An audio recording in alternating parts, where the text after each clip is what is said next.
Kakayanin ko to kahit ano man mangyari.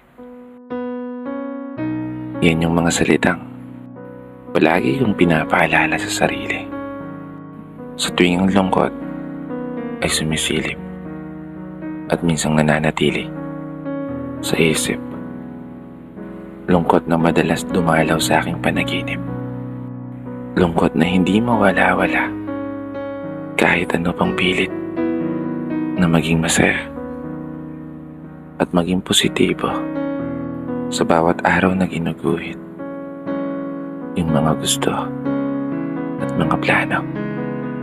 Sa isang kwadernong aking inuukit ang lahat ng mga pangarap, kalaki pang hiling na sana biglang magbago ang ihip ng hangin at kusang tangayin pabalik yung mga bagay na dapat para sa akin.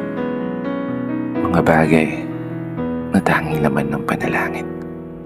Kakayanin ko to kahit ano man ang mangyari. Kahit mahirap o kahit imposible. Palagi akong maniniwala na balang araw makakausad din ako. Makakaabante rin ako. Palayo sa sitwasyon na kinalalagyan ko ngayon. Pangako yan.